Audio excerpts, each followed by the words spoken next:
Royal Enfield एक ऐसी bike जिसकी सिर्फ आवाज सुनते ही पता चल जाता है कि ये कौन सी बाइक है। आज रॉयल एनफील्ड का बुलेट लेने का हर एक का सपना होता है, मेरा भी है, शायद आपका भी होगा।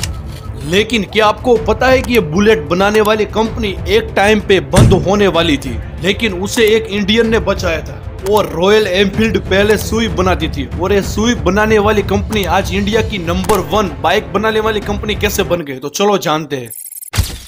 ये बात है 1851 की, जब जॉर्ज डाउनसेट ने इंग्लैंड के अंदर सिलाई मशीन की सुई बनाने का काम शुरू किया था। और फिर 1882 के अंदर उसके बेटे ने उसके बिजनेस को आगे बढ़ाया और साइकिल के कुछ पार्ट बनाने का काम भी शुरू कर दिया। और उसके बेटे ने कुछ साल बाद खुद की साइकिल बनाना भी शुरू कर दिया, लेकिन इससे इन्हें बहुत लॉस होने लग गया था। और 1851 के अंदर रॉबर्ट जॉब वॉकर स्मिथ ने और रॉबर्ट ईडी ने मिलकर इस कंपनी को खरीद लिया। और 1892 के अंदर इस कंपनी का नाम बदलकर ईडी मैन्युफैक्चरिंग लिमिटेड रख दिया। और फिर उसके एक साल बाद ब्रिटिश आर्मी के लिए उसे कुछ साइकिल बनाने का ऑर्डर मिला और फिर उसने कंपनी का नाम बदलकर एनफील्ड मैन्युफैक्चरिंग नाम रख दिया। और कुछ टाइम के बाद उसे रॉयल एनफील्ड नाम यूज करने की भी अनुमति मिल गई थी। और 1898 में रॉयल एनफील्ड ने पहली बार मोटर से चलने वाली क्वाडी साइकिल बनाई थी, जो कुछ ऐसी थी। और फिर कंपनी ने अपना नाम बदलकर द एनफील्ड साइकिल लिमिटेड नाम रख दिया।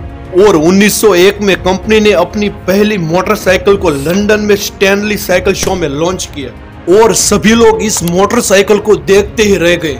और फिर उसके बाद 1914 में जब फर्स्ट वर्ल्ड वॉर हुआ था, उसके दौरान बेल्जियम, ब्रिटेन, फ्रांस, अमेरिका और रूस की सेनाओं के लिए इसने मोटरसाइकिल का प्रोडक्शन किया था। और फिर उसके बाद 1924 के अंदर अपनी पहली स्पोर्ट बाइक 351 को लॉन्च किया।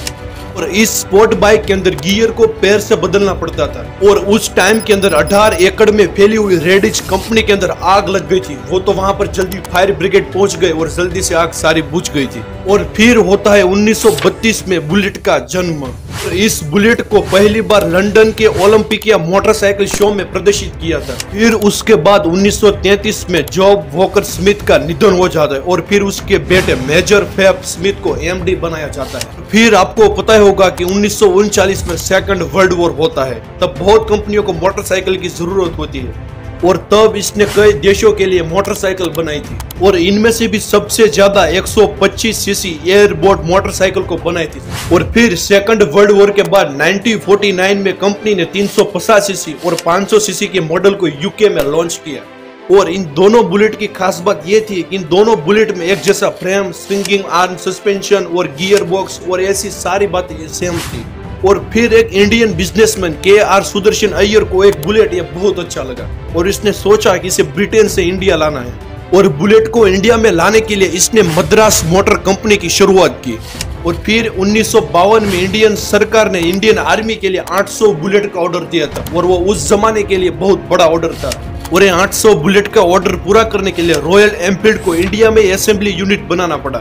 और 1955 के अंदर इंडिया में बुलेट की मांग देखते हुए मद्रास मोटर के साथ पार्टनरशिप करके चेन्नई की तिरुवनंतपुरम में एनफील्ड की फैक्ट्री बनाई।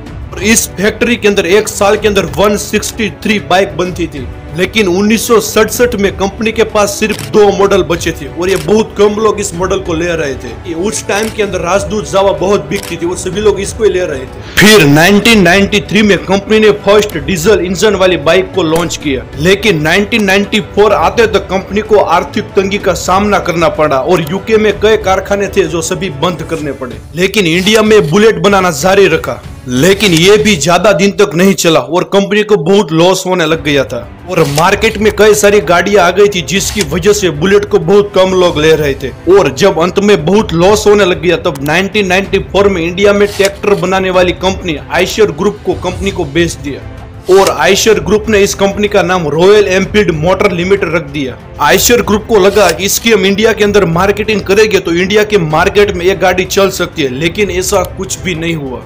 साल 2000 के अंदर आयशर ग्रुप को इस बुलेट की वजह से 20 करोड़ का घाटा हुआ था और सभी मेंबर ने सोचा कि इस बुलेट के प्लांट को बंद कर देते हैं और सभी लोग मिलकर इस रॉयल एनफील्ड को बंद करने वाले थे। तभी आयशर ग्रुप के मालिक विक्रम लाल के बेटे सिद्धार्थ लाल की एंट्री होती है। सिद्धार्थ लाल खुद एक राइडर थे और उसे बुलेट के बारे में पता था और उसने सभी मेंबर से 2 साल का वक्त मांगा था।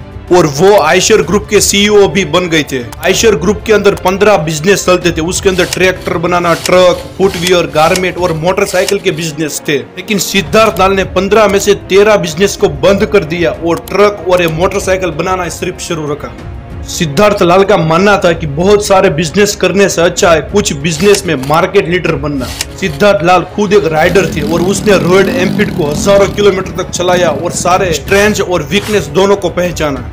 और उसने सोचा कि आज की जनरेशन को इस बुलेट के अंदर क्या चाहिए, वैसी फैसिलिटी इस बुलेट के अंदर लाई।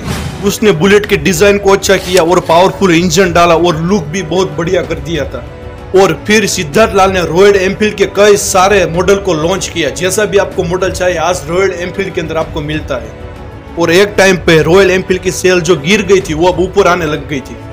और रॉयल एनफील्ड ने 2022 में 8,34,000 मोटरसाइकिल को सेल किया था और मई 2023 में 77,000 से भी ज्यादा मोटरसाइकिल को बेचा था। और इसी वजह से 1999 में आयशर ग्रुप के एक शेयर की प्राइस 1 रुपया थी और आज 2023 के अंदर एक शेयर की प्राइस 3,345 रुपये है। और आज रॉयल एनफील्ड की पेरेंट कंपनी आयशर ग्रुप का मार्केट कैप 11.2 बिलियन डॉलर का है, यानी कि इंडियन रुपीस में देखा जाए तो 90,000 करोड़ से भी ज्यादा का मार्केट कैप है।